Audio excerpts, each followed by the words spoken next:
अब देखिए आगे हम बात कर लेते हैं, है ना।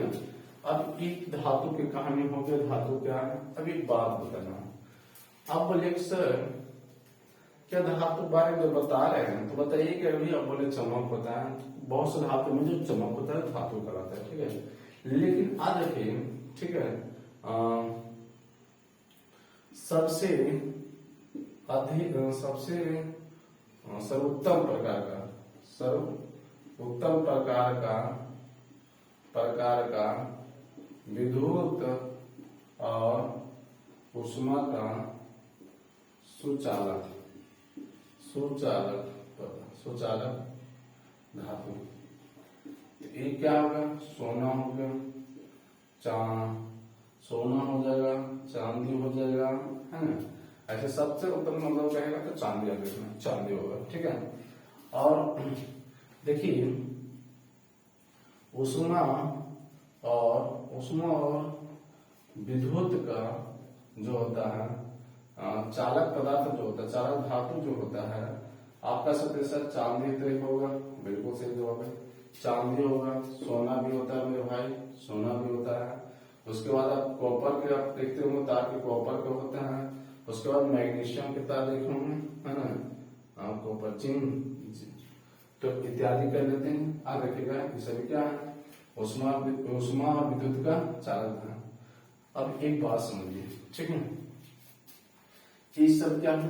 अब एक जैसे अगर बात कर लेते हैं कि 1 ग्राम चांदी में, है ना, 1 ग्राम चांदी को 2 किलोमीटर दूरी तक तार बनाते हैं। लेकिन अगर बात करें 1 ग्राम, है ना, 1 ग्राम सोना को 3 किलोमीटर दूरी तक तार बनाते हैं। क्या बनाते हैं, तार बनाते हैं, ठीक है। अगर आप लोग का यहाँ तक समझ में आ रहा है तो ठीक है, बहुत अच्छी बात है। लेकिन एक बात ध्यान रखना मेरे भाई, ठीक है, कि आप लोग वीडियो हमेशा देखते चलिए, ठीक है। अभी सिर्फ आपको सब चीज बताते चल रहे हैं। अब आगे हम लोग पढ़ते हैं।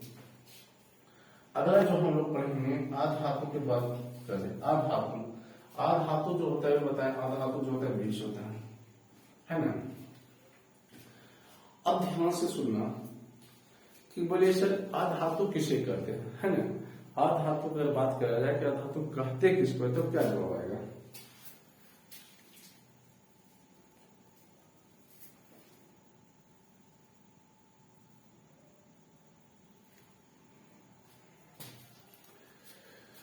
सुनिए, आधातु बात कर लेते हैं, आधातु किसे कहते हैं, समझने की मुझे बात है। अभी बोले जो इलेक्ट्रॉन त्याग करके धन आयन पड़ता है, मतलब ये इलेक्ट्रॉन ग्रहण करते हैं। कहने का मतलब मेरे भाई कि आधातु जो होता है इलेक्ट्रॉन ग्रहण करके, है ना, वह तत्व जो है ना, इलेक्ट्रॉन ग्रहण करके ऋण आयन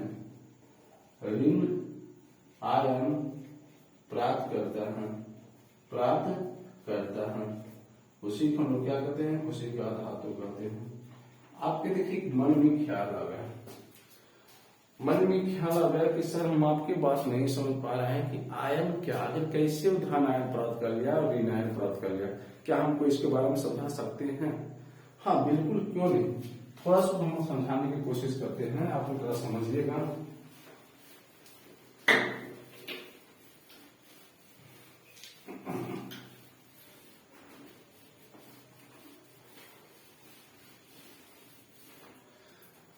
देखिए बहुत अच्छे से हम समझाते हैं। एक हम लेते हैं कंपाउंड, लेते हैं NaCl का। आपको पता है NaCl कंपाउंड है ना, मतलब सूत्र अनुसूत्र है किसका, आपको पता होना चाहिए कि नमक का है, साधारण नमक इसको बोलते हैं, ये नमक का सूत्र है, नमक का इस सूत्र है, ठीक है। लेकिन अगर मेरे भाई जैसे सोडियम है तो एक बात याद रखना, सोडियम 11 में, सोडियम के में 11 में। हम आगे बताएंगे, आगे पढ़ाएंगे तो आगे बताएंगे कि सोडियम 11 में है, लेकिन जब इसको तोड़ते हैं, इलेक्ट्रॉनिक विन्यास करते हैं, तो इलेक्ट्रॉनिक विन्यास करते हैं तो 2 8 1 इलेक्ट्रॉनिक विन्यास करेंगे तो प्रथम कक्षा में जो होता है 2 इलेक्ट्रॉन होता है, दूसरा में 8 इलेक्ट्रॉन होता है, और जो शेष बचता है वो तीसरा में चले जाते हैं। प्रथम कक्षा में 2 इलेक्ट्रॉन से ज्यादा नहीं भराएगा मेरे भाई। दूसरा कक्षा में होता है प्रथम ऑर्बिट है ना, फर्स्ट ऑर्बिट कह सकते हैं। फर्स्ट ऑर्बिट में 2 इलेक्ट्रॉन से ज्यादा मत भरिएगा। सेकेंड ऑर्बिट में है ना, सेकेंड ऑर्बिट में 8 से ज्यादा नहीं भरना है, लेकिन उसके बाद जो बचता है वो अगला ऑर्बिट में जाता है। अब एक बात बताना, जैसे क्लोरीन है ना, तो जब क्लोरीन के हम निकालेंगे, क्या निकालेंगे, क्लोरीन के जब तोड़ेंगे तो 2 क्लोरीन 17 में, क्या रखिएगा, क्लोरीन का जो परमाणु क्रमांक होता है 17 होता है, ठीक है। जब इसको तोड़ेंगे 2, 8, 7, हम आयन पढ़ रहे हैं, हम क्या पढ़ रहे हैं, आयन। आयन कैसे होता है, किसी पे प्लस और किसी पे माइनस, उसके बारे में हम जानकारी। तो उससे पहले आपको जानकारी दिए कि इलेक्ट्रॉनिक विन्यास निकालने के लिए। बोले सर अब एक बात होता है ना, इसके पास 1 इसके पास 8, लेकिन अधिकतम होने के लिए, अधिकतम 8 होने के लिए 8 इलेक्ट्रॉनिक विन्यास हम क्या एक अच्छा सा वीडियो बना देंगे, ठीक है वो, तो उसके बारे में आप जानकारी ऐसा लीजिएगा, अभी थोड़ा सा समझने की कोशिश करिए, ठीक है। कि अधिकतम 8 होने के लिए क्या हम 7 इसको देगा, नहीं देगा, क्योंकि बोलेगा तुम हमको दे दो, ये 7 बोलेगा 1 से कि तुम हमको दे दो, हम 8 हो जाएंगे, मेरा कहने को मेरा जो अष्टक होगा हम पूरा कर लेंगे। अभी 7 ही क्या करेगा, इसको दे देगा। तो समझना, जब ए ने दे देगा तो 2 8 बचेगा, और सी जब ग्रहण कर लेगा तो 2 8 8 हो जाएगा। तो अब एक बात बताना मेरे भाई, एन में सी लिखा हुआ है, एन ने जब सी लिखा हुआ है तो सोडियम जो दिया, सोडियम दिया, देखो सोडियम दिया तो कितना इलेक्ट्रॉन दिया, 8, इस पर 1 माइनस, 1 क्या होगा, प्लस।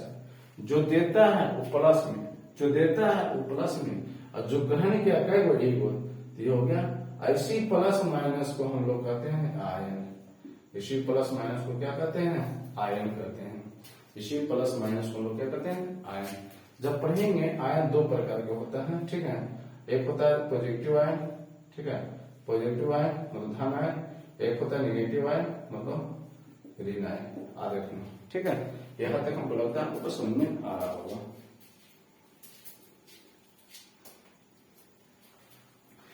अब सुनिए, अभी थोड़ा सा बच गया था, आप उपधातु, मेरी भाई उपधातु की अगर बात कर ले, है ना, उपधातु कितना है, तो सबसे पहले जान लो उपधातु तो 7 है, लेकिन कहते किसे, है ना।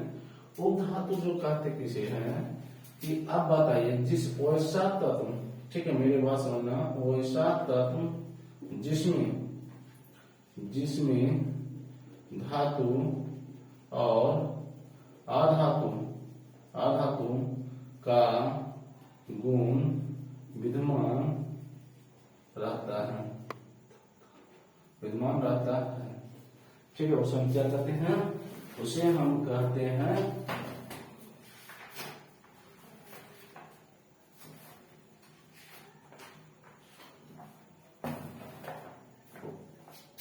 उसे उपधातु कहते हैं। आगे रखना है बी, ठीक है, SI GE AS SB TE PO, ठीक है। Boron, silicon, germanium, antimony, plutonium और आर्सेनिक। आगे के सातों को नाम याद रखिएगा, ठीक है। Boron, silicon, germanium, arsenic, antimony, tellurium, plutonium, ये सभी क्या है, सातों उपधातु। तो आज तक मेरा जो आपको केमिस्ट्री का पहला जो पार्ट आप पढ़े हैं, बहुत सा अच्छा क्वेश्चन आप पढ़े हैं, इसको आप देखिए 2 बार 3 बार, ठीक है, आपको बहुत अच्छा लगेगा, ठीक है। तो मेरे भाई आप जो नहीं देखे हैं वो अपने दोस्तों के पास वीडियो शेयर कर दीजिए, और कम से कम आप लोग हमें सपोर्ट कीजिए, ठीक है। हर दिन आपको ऐसा वीडियो आपको डेली मिलेगा, साइंस में और बायोलॉजी में, ठीक है। आप लोग का जैसा डिमांड रहेगा हम वैसे करेंगे, ठीक है। तो भाई जय हिंद और जय भारत।